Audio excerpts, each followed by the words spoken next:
Hi mga beshi! Welcome back to my vlog. It's me again.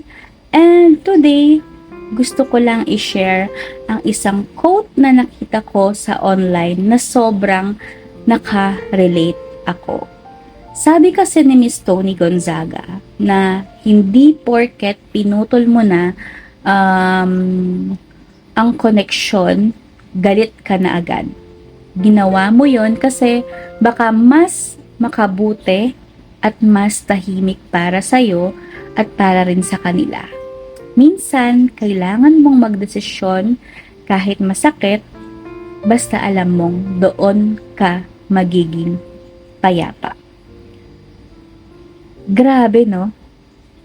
Ang lalim. Sometimes, we think letting go means we're bitter.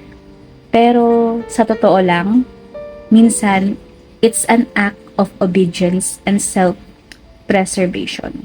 Hindi dahil galit ka, pero dahil gusto mo ng kapayapaan.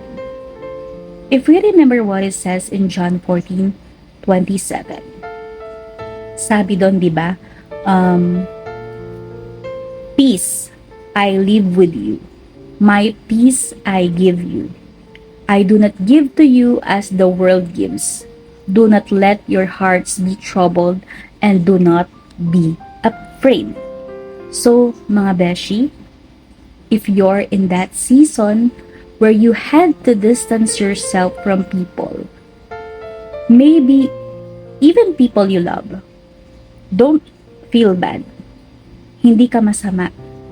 You're just protecting the peace that God wants for you. And sometimes, peace comes after painful decisions. Pero tandaan mo, ang peace na galing kay Lord, hindi yun fake.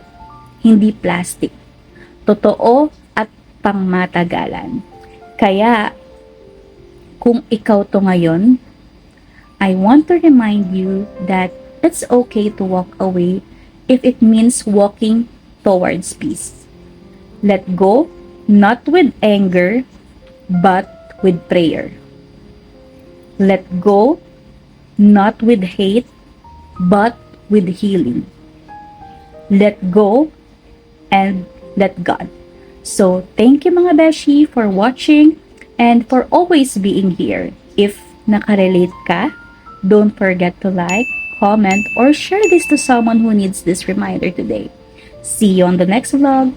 Stay prayerful, stay peaceful. God bless.